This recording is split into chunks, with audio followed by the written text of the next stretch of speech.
What's going on, guys? Welcome to Alignment First, where we're here to serve the executive athlete with integrity, courage, and ownership. And I have the honor and the pleasure to sit down with Jonathan Greye, one of the three-headed dragon that is brand, being, and business at personalbrand.com. Dude, I am so grateful for the time that we've shared together up to this point and for you making the space to have this conversation today, man. Oh, me too, man. I'm such an honor to be on here. I knew when we were at the event, you and I connected deeply, and it's just awesome seeing how far things have just progressed for you since then. It's amazing to witness.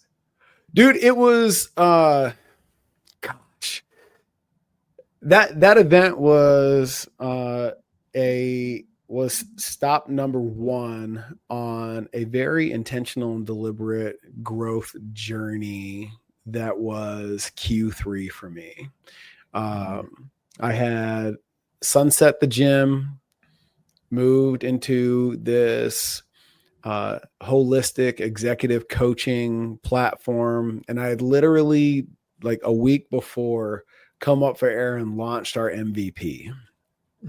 And still there was some cloudiness around the message, the evolution, and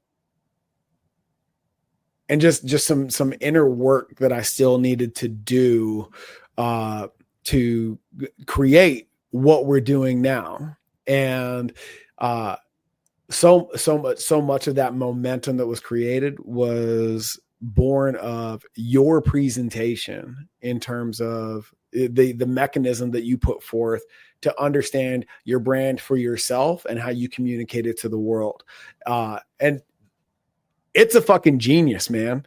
Like it, and what I mean by that, you made the process so simple, and it was almost like, I think the word you used was anti-branding. Unbranding. Like unbranding. Yeah. So like there's the conventional methodology that, we talked about in a marketing class in business school and stuff like that. And it's just like, no, man, like that. And it aligned with what we teach in Next Level in terms of showing up in the world in your highest expression. And that was probably my deepest and takeaway from the event as a whole, but now my understanding of branding, it transcends authenticity, and the brand is an extension of your highest expression. Does that line up with, did the student just regurgitate what the teacher expressed? Okay. You nailed it perfectly. Yeah. And I appreciate you reflecting that back, because it's exactly the goal. That was exactly what I was really hoping people would walk away with. So, and I think with the whole process, the reason why I tend to go with that word on branding is because a lot of people are building a brand from a foundation that's not theirs. It's people who have applied things onto them, roles that they've taken on they're not very conscious of, or beliefs that they may have that has been passed down to them. So it's like, if you're really wanting to build a genuine, authentic brand, you're going to have to really unearth the real you first and then build from there. So this is not how you started. You had, it seems to be like, at least from a formal education standpoint, a relatively conventional introduction into the world of branding. So yeah. I want to take a trip back in time and hear your origin story that gave you the expansion of aperture. Like maybe we're looking at this thing. I don't even know if wrong is the wrong word, is the appropriate word, because that's not the language that you use. But something happened where you were like, I want to do this different. Yeah. So tell us, man.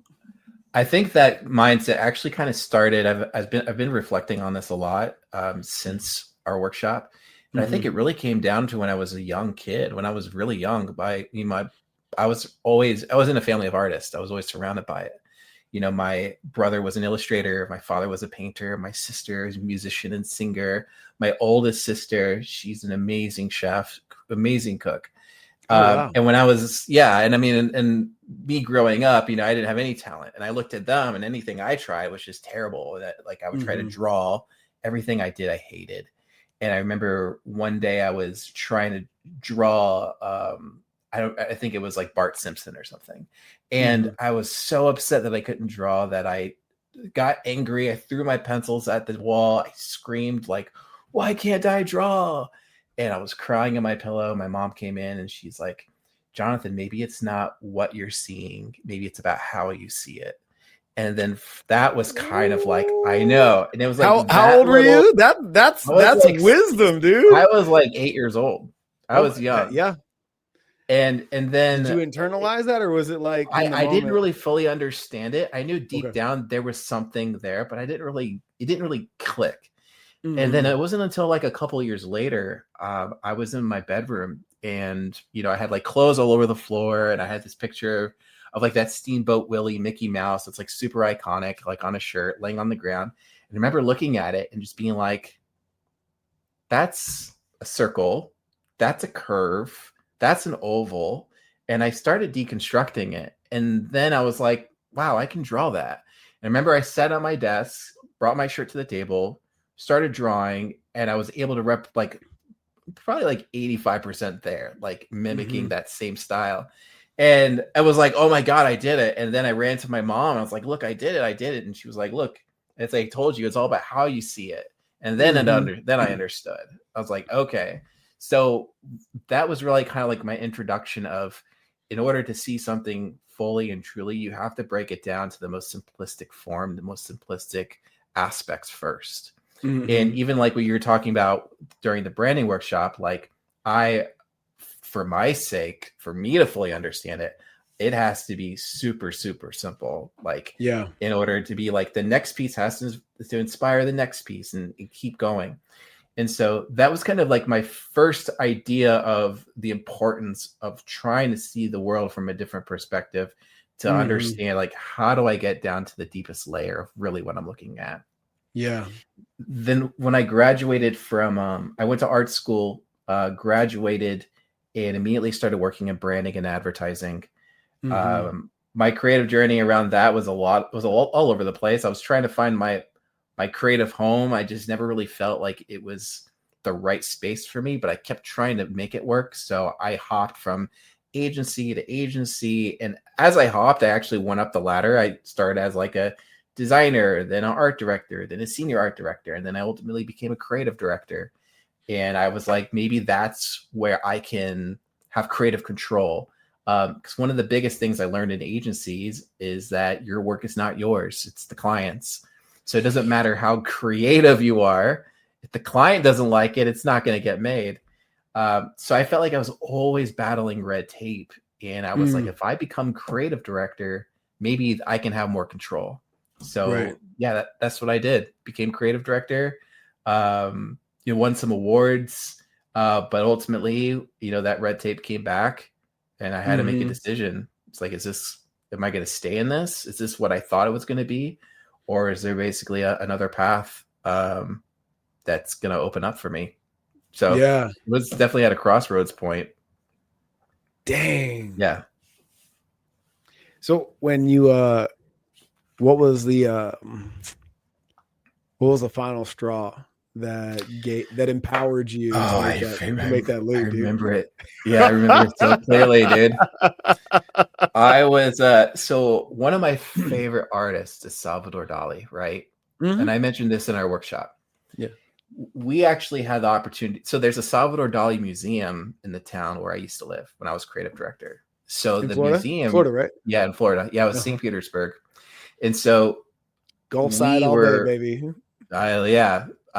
St. Petersburg is a cool town. And so the museum reached out to us and like, hey, we would love to have you guys work on a project. So I was excited. I was like, yes, like Dali's one of my favorites. And it was super simple. It was like, hey, we want to do a brochure. And so I was like, we're not just going to do a brochure. Like how would we do a brochure if Salvador Dali was doing a brochure? So I was trying to like deconstruct the form and come up with all these cool ways of unfolding it, like origami, it turning into a poster on one side, like all types of really cool concepts. And it still followed the brief, but still trying to do something like more unique, something that was a little out of the box because it's the Dolly Museum. And we presented the ideas, and the president looked at it and was just like, this is too much. This is too crazy. And it felt like such a slap in the face. And it was like, man, the people who are managing Dolly, like Dolly's rolling in his grave right now. And so much creativity just be stifled. That was the breaking point. It's just That's like the antithesis of Dolly. Exactly. Like I was trying to channel Dolly as designer. Yeah. And it was like basically just, no, we aren't doing that. Like the premise being, if you're curious about Dolly, if you're into Dolly, you'll appreciate what I'm creating. Right. Exactly. Yeah. And the powers that be completely missed it. They couldn't understand it. They couldn't get it. You can tell that all they think about are numbers. They're not creative people. They're just they're managing the museum. They're all about ticket sales. They're all about getting people in the door, which is important. But I also felt like if you're going to bring a level of unexpectedness to something that everyone gets a brochure, I mean, there's nothing exciting about that. So if we were to reinvent the experience, like, why wouldn't we try to explore that idea? Turn that brochure into something that's a memory of that experience. Exactly. Okay. Have a new relationship. What a brochure could be. You know what I mean? Yeah. Like that's what Dolly did. Like Dolly was the ultimate deconstructor, you know? And so like, how do we apply that same thing to something so standard like a brochure? Right.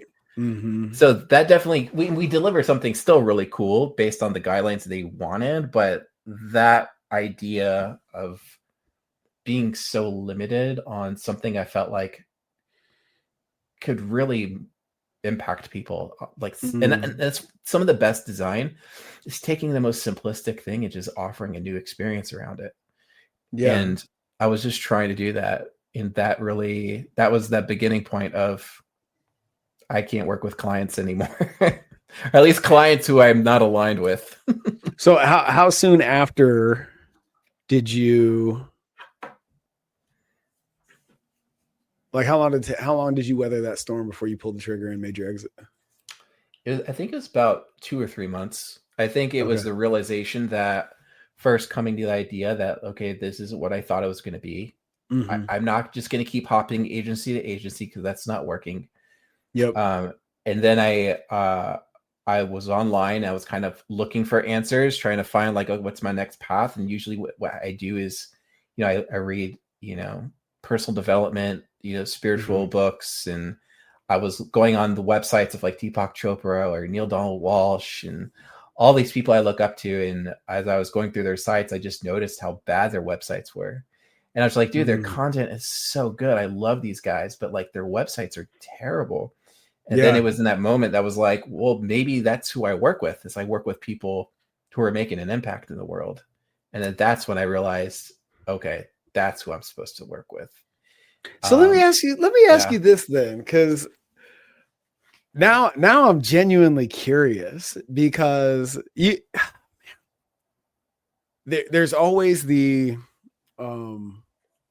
chicken or the egg equation of being a master of your craft and having the presentation to back it up. Which comes first, right? Is people's first exposure to you your website and you want to make that just absolutely amazing? Or is it the reputation derived of your ability to deliver for the client that overrides a shitty website? Yeah. Like if you're starting from scratch and all you have is being a technician, what is worth your time and energy? Just the first thing. Go ahead. Yeah, I would say the first thing is proof. You need proof. You need to show what you do works. You need to show that it's helping people, and you need to show that you're a master at it. because if you don't have that, and if you just go straight to brand, then you have the risk of being a fraud, and you can basically fake your way into it. And there's a lot of people that do that. But even whenever I was trying to find my first client, I needed to show proof. That was my thing. I didn't build a website for Jonathan. I built a website to show the proof that I can deliver. Yes. And then from there, I was able to start developing, like, okay, now who's Jonathan? Yeah. I know it'd be kind of confusing, like chicken and egg, but ultimately people want results first. And then if you can deliver, then they're like, okay, now who is this person? Now, how much does that presentation or lack thereof inhibit your ability to create impact? Like having a brand and everything like dialed in. Yeah. There's a lot of people who've made millions with a really bad website. It happens. Right. And I think relationships are probably the biggest thing to leverage. Yeah. And then also having just a really strong team that just knows what they're doing. Yeah. You know, and I think it also depends, it depends on the industry too. Some industries require you, if you're going to be selling high ticket, you need something that represents that price point. If you're something that's attainable, sometimes having great design might scare people, like, oh, this looks a little bit out of my league. Yeah. So it also needs to reflect where people are at, where you're at on your entrepreneurial journey. Yeah. And ultimately, like, what are your biggest goals, like financially too? And we always tell people, like, branding, there's a Goldilocks zone for getting your brand done. And there's a lot of things you got to figure out first in order to really know when it's time to invest in it. What are those things that somebody needs to know that have figured out? Yeah. And I think it slightly mentioned, is you have to know, like, what your offering works. You have to know that there's an audience for it. Yep. You have to make sure that you're able to build a business that's sustainable on it. And it has to make sense for you to invest in branding. You don't want to invest in it and be in a place where you're scrapped for cash. You know what I mean? Like, it has to, like, the business needs to be able to fund it, and that it's going to help amplify it, instead of a mindset of, I don't know if this is going to work, let me throw money at this and see. That's not the place to do it. So there's got to be a lot of metrics and proof on your end and your team's end to know that this is working. There's a trajectory happening, and we've been in business for about a year, maybe 2 years. And now it makes sense for us to brand. Like, we've Frankensteined it to this point, but that's not going to get us to the next point. So your brand is an amplifier of your highest expression, but you have to have achieved at least a glimpse of that first. Yeah. Is okay. Yeah. Go ahead. Oh, go ahead. No, you go ahead. Well, I was going to say, there's times too where I've built brands for people who are starting out, and they have some cash and they want to invest and do an amazing job for them. But then there's also the misalignment. Sometimes they, have a struggle stepping into that brand, and that's another aspect too. Or they look the part, but they're not delivering on the offer, or they're not delivering the quality that reflects their brand. Right. So those are some things that definitely has happened in the past. Alignment. Let's go there. What are the common mistakes that people make that create misalignment between who they are, what they do, and their brand? Yeah, it's a great question. One of the biggest things people do is they tend to look outwardly of, like, what's everyone else doing? How do I make sure I position myself in that world at that level? And they tend to kind of just follow whatever the trend is, or whatever that person in that industry is doing. Now, there's nothing wrong with copying and kind of like finding your lane in a way, like through experimentation. But to straight up just rip someone off is completely like, that's just not cool. Mm-hmm. So a lot of people will just say like, oh, well, Gary Vee's doing that. He's posting 15 times a day. I'm going to start posting 15 times a day. And Mm-hmm. they go through burnout. There's a misalignment on who they are and the message that they're sharing. And then they'll ultimately quit and stop. Yeah. So it's focusing outward. And that's why like I talk about branding from within, because if you brand from within, there's endless content. There's always something to share. Mm-hmm. Why do you think the people tend to go that route and externalize? Because that's a lot of the work. That's a lot of work that we do. Is like I literally just onboarded a new client today, and a lot of it was, you checked all the boxes over here, but your genius and because I'm paying attention to word codes and energy. When you talk about this, the frequency drops. When you talk about this, the frequency rises. So what's keeping your attention over here and preventing you from pouring into this over here?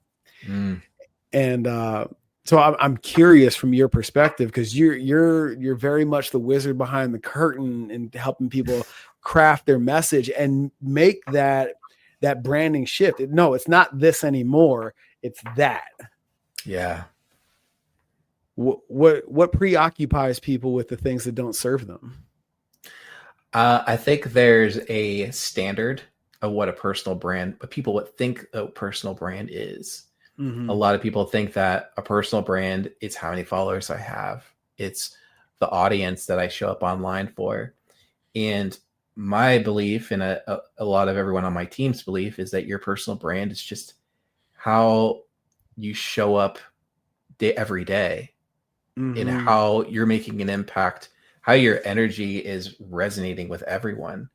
Yeah. And we say this a lot, your brand is not really yours. It's other people's. You can help guide the conversation, and that's what branding is. It's kind of helping shape what conversations you want people to have around about you, but ultimately it's not yours. And so the best way to really manage your brand is to be conscious of what energy you're sharing, what you're putting out there. It's not about the likes. It's not about the follows. It's about congruence and alignment with who you truly are. So it takes a lot of work to dive into those things and to have clarity and face the mirror and be honest with yourself. So to live into that highest expression, your most authentic self, what happens, or is there an instance where that highest expression doesn't generate, like, isn't a good business model? Like that's just a hobby, and we need to quote unquote settle for something else. Well, that's a great question. I always go back to the idea of that. It's the whole concept of ikigai, right? Just knowing that, like, okay, who am I? What am I here to do? How can I serve and make a big impact? And also what's needed. And it's always an experiment trying to figure out what those things are. And it's levers, and I think that's part of the entrepreneur journey. I think everyone can resonate with that. I might start selling squares. I'm passionate about selling squares, but then realizing that, wow, there's a really big market for circles, and you kind of have to just kind of pivot, and you have to understand that, like, you have to be open and receptive and not be so rigid, and then also be authentic to yourself. And that's where the idea of, like, you can't just take things at face value. You have to kind of see things from that deconstructive mindset and look under the surface. And then that's where a lot of that experimentation and play is really important. And because if you're not experimenting, that's where you stumble upon, like, new things that maybe someone hasn't thought of yet. So it's always a dance. It's not a science, right? It's just like, well, that's the artist in you, man. Like that lines up so perfectly with your lens of the world. You're that artist, not engineer. It's not paint by numbers to you. no pun intended. It's freestyle. It's watercolor, you know. Right. And that's something that I appreciate so much, because in my entrepreneur journey, there's this concept of pivoting, but there's also like, what, just answering the simple question of what if we added that? What if we strip this down? When I look at everything that I offer and I throw the kitchen sink at this shit and I start stripping things away and I leave the price point where it's at, is the value still there? Right. And I feel like I've been very blessed with the ignorance and the courage to play that game and just see what shakes out. But, having been in that room and been a student of yours in this process, for me, I also got to experience from the outside in the folks that are in the room that are married to this thing that they thought they're supposed to create, or the rigidity of what it's supposed to look like. And, in our coaching, what alignment is not what it looks like, but more so what it feels like. And that's something that you, in your own beautiful way through the lens of marketing, really brought me back to, right? This new version of Next Level of Michael and Joanna, like let's untether ourselves from what we thought it was going to look like and really go after this feeling of what it looks like to serve our clients at the highest level. And dude, that was a fucking game changer. Yes. I love hearing that. So remind me, because I had my own lived experience. What are the mechanisms that you help people with in that untethering process? Yeah, I think the first thing is being very observant, like where you're at, what got you here, and understand that. And this goes back to the concept of unbranding, that there are certain things that have been placed on you that's not yours. So let's honor that first and release what's not serving, so we can make room for what's going to come in. Because what's going to come in is going to be so much larger than anything has anyone's placed on you. So that goes into the process, and I call it the unearthing process of stripping away, removing the masks, getting down to who you are at your core. The second part is, I call it the unlock, right? It's you've unearthed the safe. Now it's there. Now let's unlock it and find the treasures inside. Like, everything's already within you. We're not trying to slap something that isn't you. And that was the process that we went through in our workshop, understanding who's influenced you, who's kind of helped shape your consciousness, what books, what music, what things have kind of built you as a person and shaped your perspective. Like, let's honor that, and then let's build upon it. So it's using, and it's basically like a mirror method that I use to help me understand.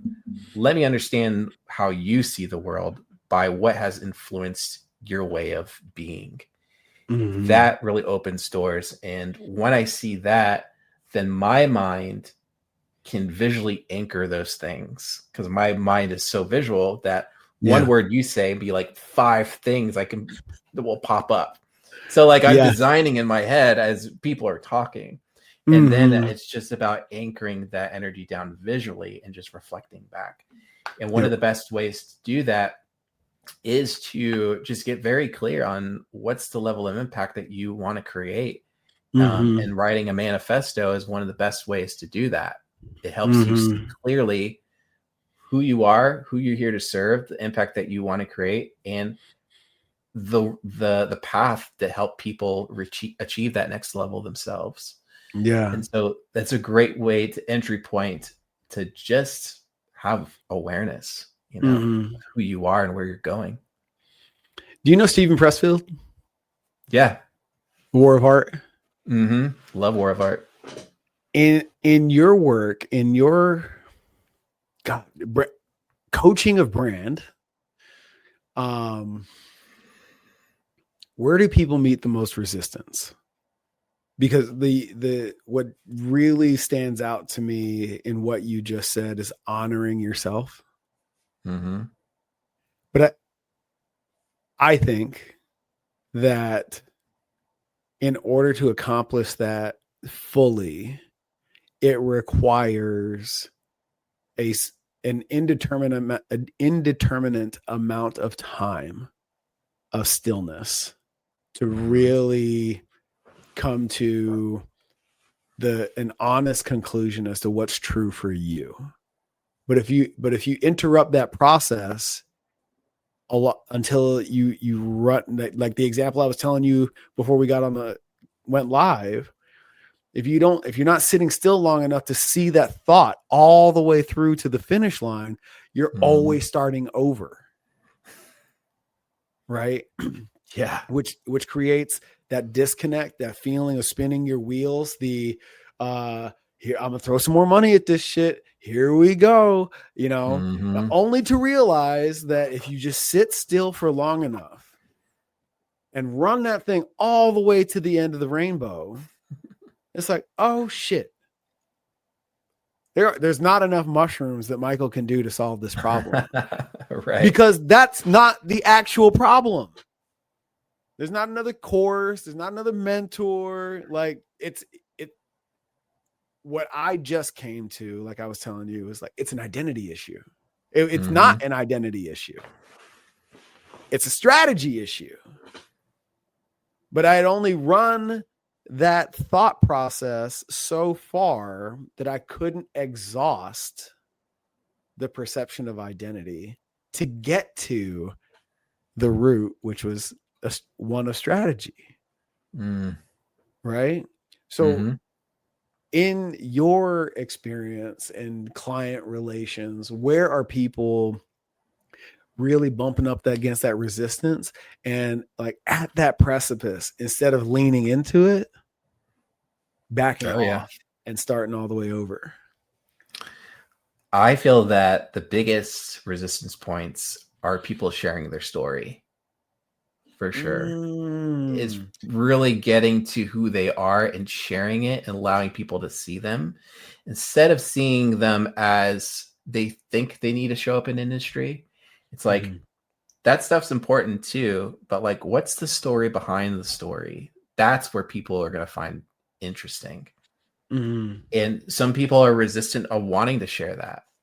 And then when they do, it's one of the driving factors that get people to want to work with them, because then they resonate with their story. Why don't people want to tell the story, man?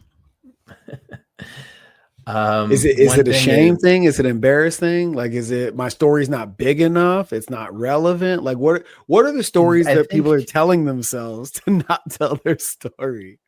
I think people they're just too close to their story. They may not see why their story is relevant.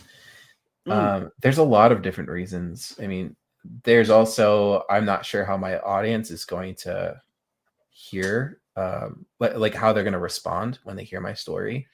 I might lose people if it might be, it might separate people. It's the vulnerability of it and how people are going to respond to it that gets people to want to, they just get into that resistance. How much do I share? And I'm always a big believer, like, hey, let's share enough where I can feel something. You don't have to share everything, but there's definitely there's a story arc, and I want people to go through that journey when they understand you. Like, I don't want you just to be a lawyer. I want to know why you became a lawyer. What guided you? What's that one thing that shifted you? Those are the things that get people to connect, and sometimes that's a little scary for people.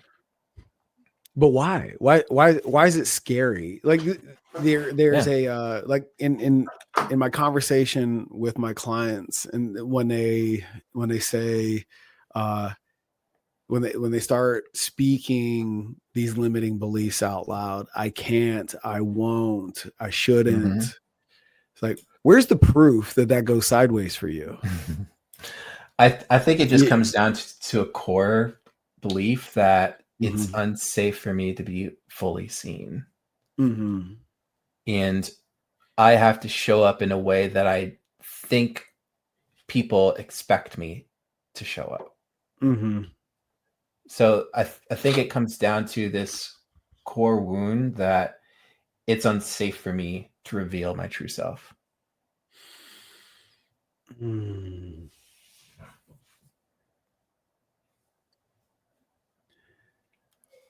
What's there to be said for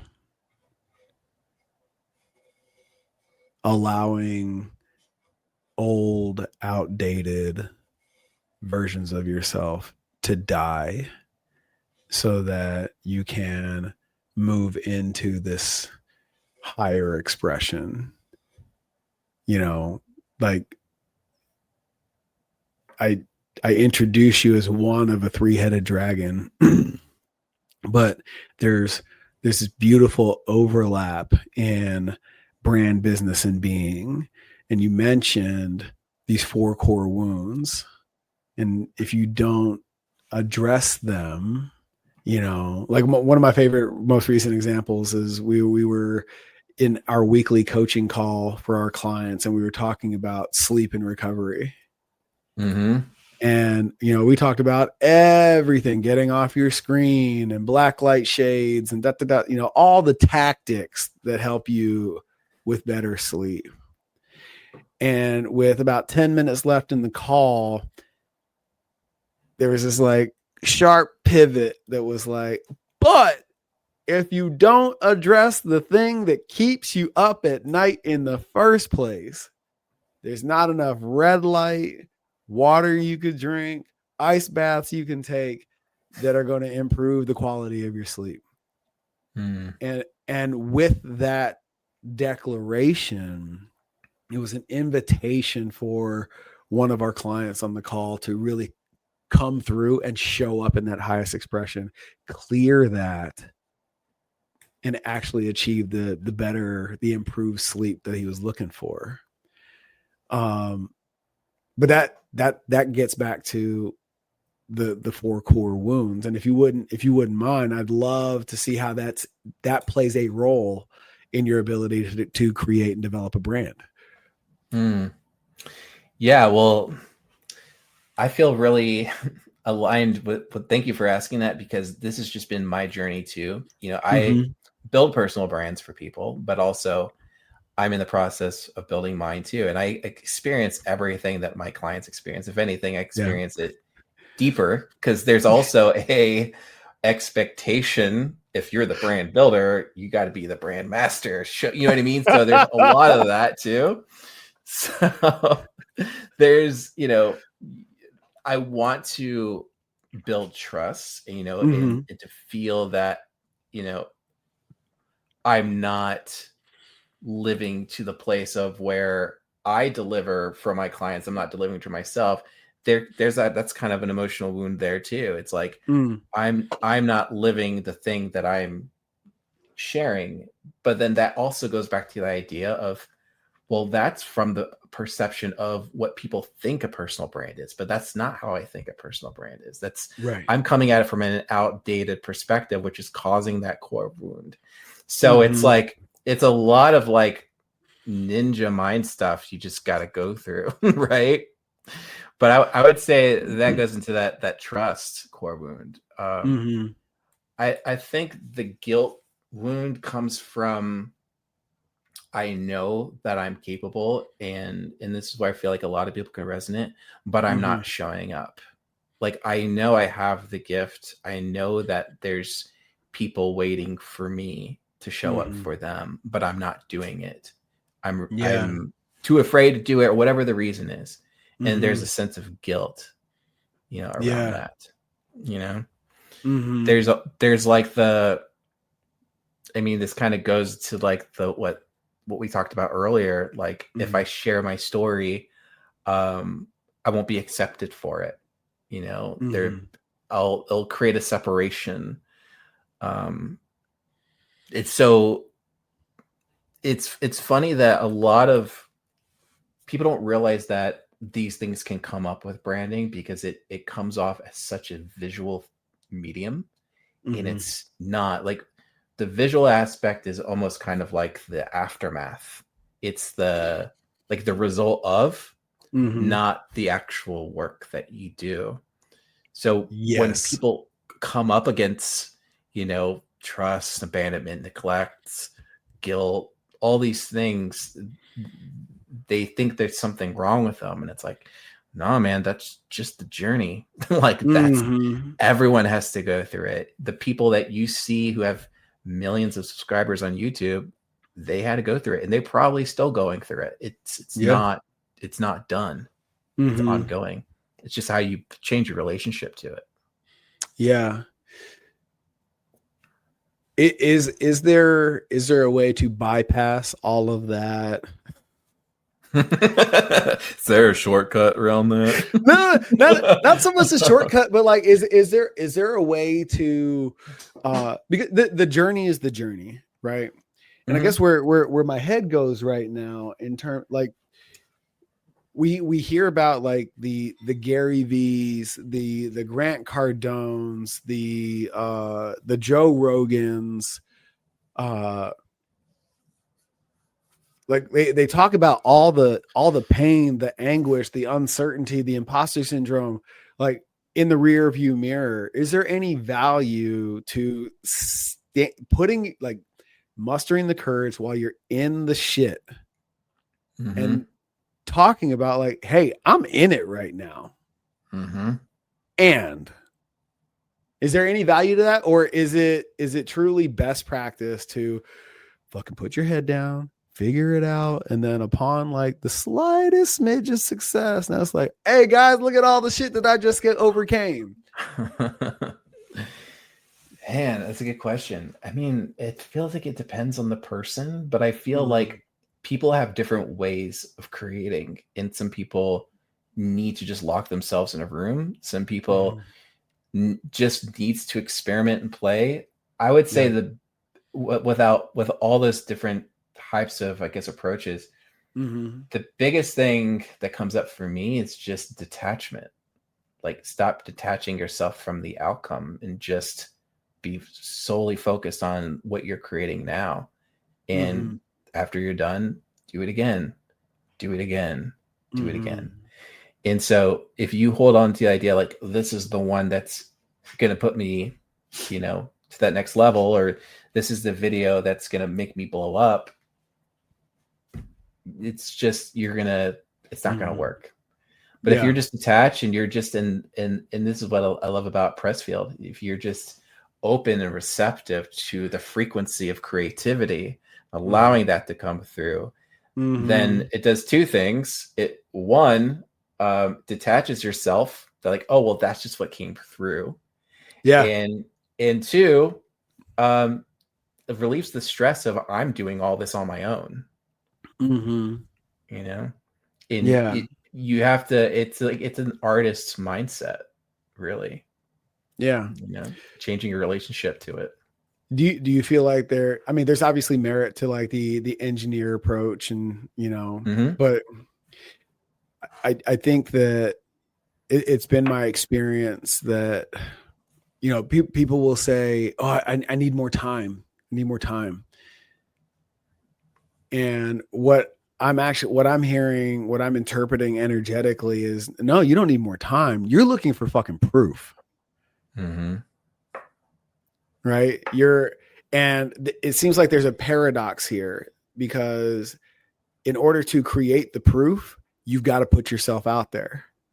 But if you're not willing to put yourself out there and risk all the not awesome things that may come with putting yourself out there, you're not going to get the proof. So the reason you're missing the validation is because you're not doing the thing that creates the validation. What a mindfuck that is. How do we you gotta embrace the cringe. That's really what it is. Embrace the cringe, because what you're gonna create is gonna suck.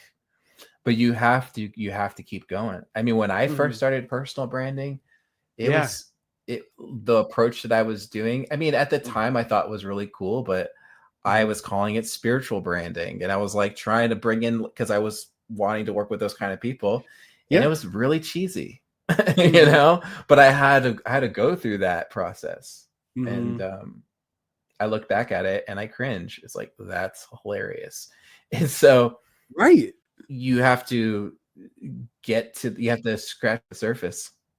Is there a place for you as you move through your process where, like, as opposed to mustering the courage, just leaning into like, all right, this is where we're at, this is what's required, and I know because of your lived history, I'm gonna look back on this shit and laugh. So let's just move through it.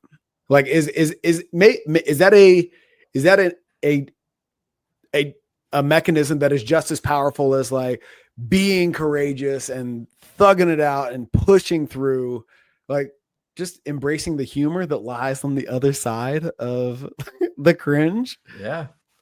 Yeah. Absolutely. I mean, even with the Zen with Ben story, I think it's a good representation of that. I think that was me. I'm going to be ridiculous as hell, and I don't know where this is going to take me, but I'm just going to follow it. And it took exactly where it needed to. Tell everybody about Zen with Ben. And that was just, so before I left the agency world to do personal branding, I knew that I needed proof, right? Just as we talked about. So I was like, okay, well, I guess I'm going to have to create a personal brand and show people like what I'm capable of doing. But the idea of doing my personal brand was really scary, and it felt very vulnerable. And I have always been super shy, always been afraid of being on camera. Felt like I didn't really have anything to say. Like, what am I going to talk about? So what I did is I decided to build a character, and I was like, well, what if I create an alter ego or this persona, so then I can hide behind and I can really just experiment and have fun. And so I thought about, the process I do for company branding. I was like, well, how do I apply that for a person? So what I would usually do is kind of look at competitors and things like that. And I was like, well, I don't know if that resonates with me. So I'm like, okay, well, who am I just inspired by? Like, who are people that I could get some inspiration from? And I kind of went a little ridiculous, and I knew I wanted to be out of the box thinking. So I thought about comedians, and I thought about spiritual leaders. And so I thought about, Joe Dirt, I thought about Chuck Norris, Pee Wee Herman, and Alan Watts. And I was like, whoa, that's a crazy variety of people. And then the idea of like, well, what if I combined all of that into a character? And he's a spiritual redneck who gets drunk, has a YouTube channel, and he's just dropping wisdom.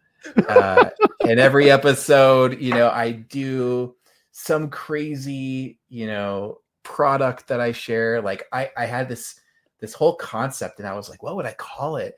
And then just randomly, when I was in the shower, the word Zen with Ben popped in my head. And I was like, oh my God, that's it. And I called my mom. I was like, hey, I got this really dumb idea. And my stepdad, he loves NASCAR. He drinks Bush. He has a workshop in the back. And I was like, he's like Zen, he's basically Ben. So let me go to their house. I put on some of his clothes. I went into his workshop, and I filmed my first episode, and they actually helped me like do my outfit and everything. It was really fun.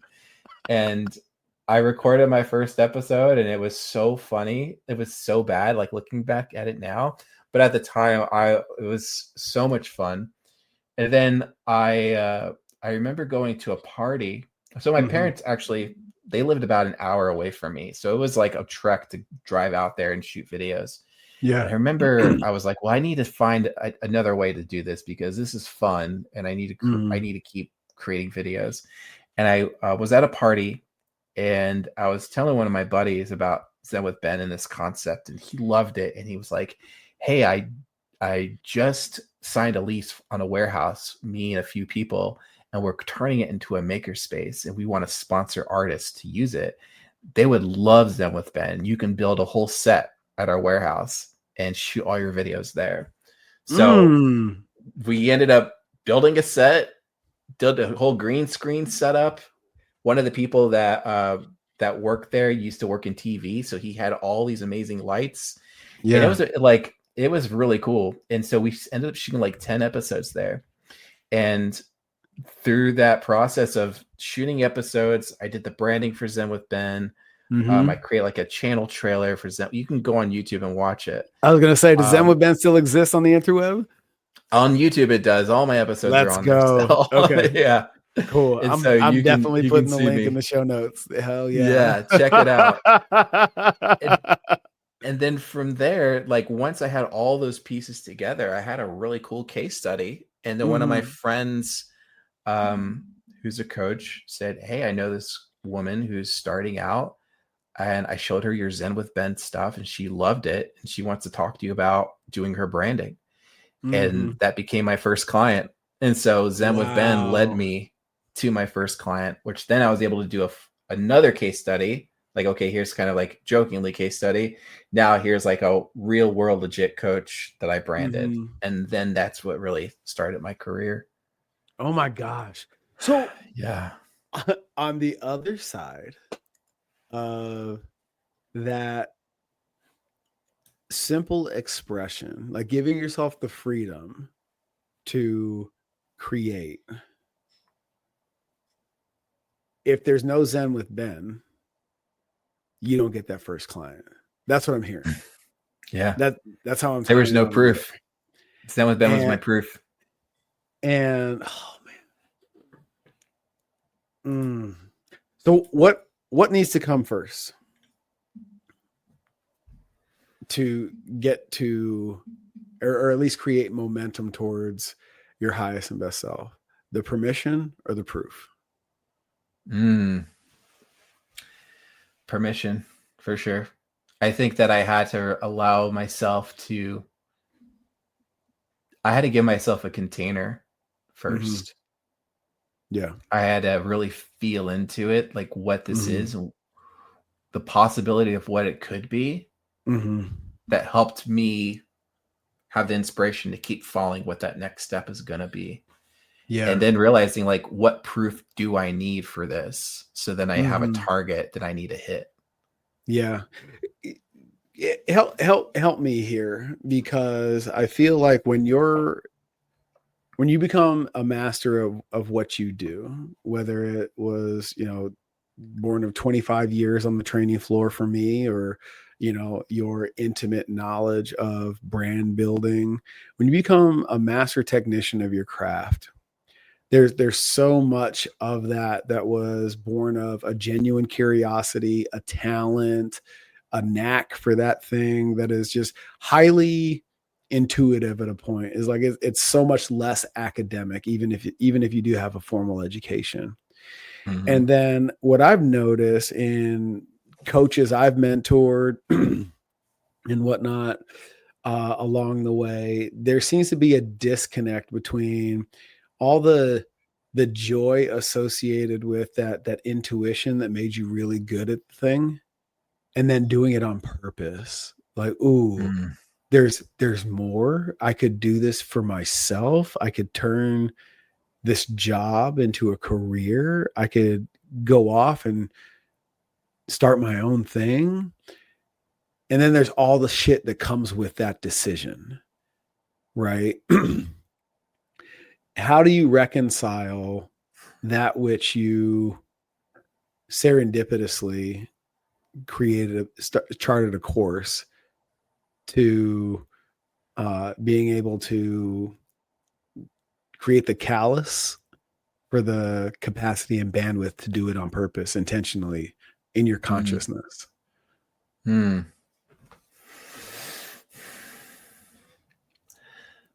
first thing that comes to mind, and this goes back to Pressfield. It's so funny that we talked about him, but I'm so happy you know him. I can't it blows my mind at this point that more people don't. I know, right? It's as long as you show up, that's half the work. And then once you get to that point of just continually showing up, then the next steps, whatever needs to happen, will also show up for you. Like it's a constant dialogue. I think it also there's a balance too of not knowing enough and knowing too much. And I think I was at a space where I didn't know exactly what all it would entail. Yeah. So I didn't really, it didn't stop me. But if I were to know like what I had to go through at that time, I don't know if I would have felt like I had the courage or momentum to do it. So there's also that sense of, if I don't know enough, that actually does a service to you, because it's gonna tell you what needs to happen rather than you thinking this is how it needs to happen. This is the way I'm told it should happen. So, does that answer it? Because it's always a tricky thing. It's like, it's trying to anchor something that's so nebulous and it shows up differently for so many people, that to me, like, that's how it's always kind of felt for me if I were to reflect on it. Dive a little deeper. All right, where do you want me to double click at? I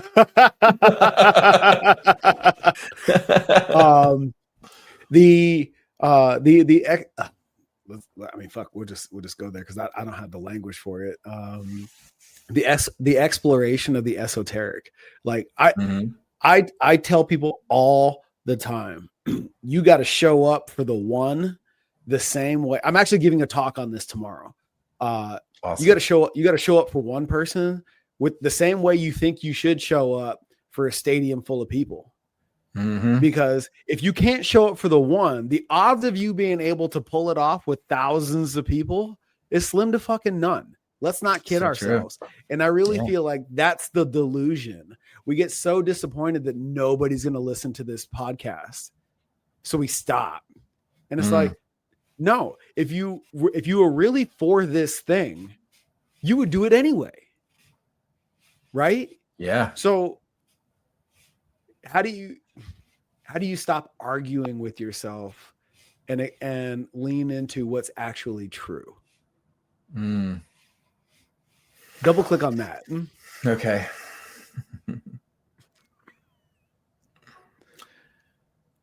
If I would reflect on my journey, I think that it's the difference between pushing towards something and being pulled by it. And I think as long as I felt excited and the energy was inviting me to step in, to experiment, that's what kept me going.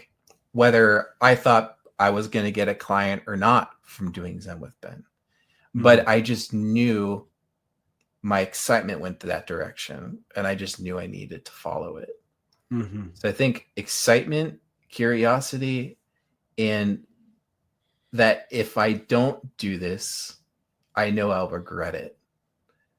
There's also that aspect too of, is it worth standing still? Is it worth stopping and settling to where I'm at? And the answer was no. It was like, it can't, I'm at a breaking point. I already know what that path is. I have to see what else is out there. You're compelled. Yeah, absolutely. I ask people this question because you know what you said about, if I knew then what I know now, would I have ended up here? And I feel like it, you know, a lot of people when they pose that question to themselves, like the obvious answer is like, no, like it's that shit was hard. It you know, or whatever. It was what it was. And at the same time, it's like it may not go that way for you. Right? There is nothing that says that everything that you went through, that I've been through, is guaranteed that you're going to go through in your own personal journey. However, this is the trump card. And this is where I'm just like, you know what? Go get a job, go do something else. anything else, are you willing? If all of that shit came true, if all of that resistance showed up at once for what feels like a really long time, are you willing to see it through to the end? And if the answer is no, it's a non-starter. Mm-hmm. When I say that, when you start answering the question of willingness, what shows up for you? Mm. Well, I resonate with what you're saying. I feel like my journey has been of, if I'm going to do this, I am going to see it to the very end. There's no other options. It's almost as if you have to like force yourself into a corner. Like there's no plan B's, you know, there's only plan A, and I don't want a plan B. I don't want to distract myself. I think as long as this kind of goes back to the esotericness of things too. Mm-hmm. It feels like a divine calling. It doesn't feel like, oh, this is just the path that kind of showed up. Screw it. Mm-hmm. I'll go where it needs to. It feels very purpose driven. Mm-hmm. Knowing that I get to work with some of the biggest world changers and help them reach more people. That's huge. And getting people clear who want to become that and helping them along their journey. Mm-hmm. I mean, it feels like it's a big responsibility. It's like what I'm ultimately becoming is the mirror between you and the rest of the world. So my job is to see you as clear as possible so that everyone can see what I see. And that's huge responsibility.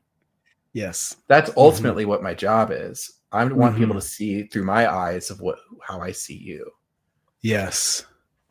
Yeah. And it's a much bigger thing that's in play than branding. You know, so there's a larger calling, and that's why I'm saying like there's a deeper pull that's happening that's beyond. Yeah. Mm-hmm. Yeah. That's beautiful, dude. Wow. Thank you. I think that's a great place to put a pin in it, man. Where can everybody find you and glean knowledge of all things branding, being in business through what you got going on with Natalie and Michael? Yeah. So our website is personalbrand.com. You can see all of our work. We are doing a brand business breakthrough where Michael got to experience us in person. The next one is going to be in January. I'll share the link with you so you can drop that in the show notes. Perfect. Yeah, absolutely. And if anyone wants to follow me online, it's just at Jonathan Greye on Instagram, Facebook, YouTube, and you can find me on all the socials. Nice, man. I appreciate you, brother. Thank you. Yeah, I appreciate you too, man. This was fun. Dude, you have been a beacon of hope and clarity in my life. And I do not say that lightly. I really mean like you changed me, and I wouldn't be doing what I'm doing at the level I'm doing it with the confidence with which I do it. If it hadn't been for the work that I did with and through you. So thank you, man. Thank you, man. And you're the full reason of why I do this. Thank you so much for sharing that. For sure. For everybody out there, reach out to Jonathan. Make yourself available for what they're doing in January. The link will be in the show notes, because everything that we're talking about in terms of building your personal brand and showing up in the world at your highest expression requires integrity, courage, and ownership. But at the end of the day, it all starts with alignment first. We'll see you next time.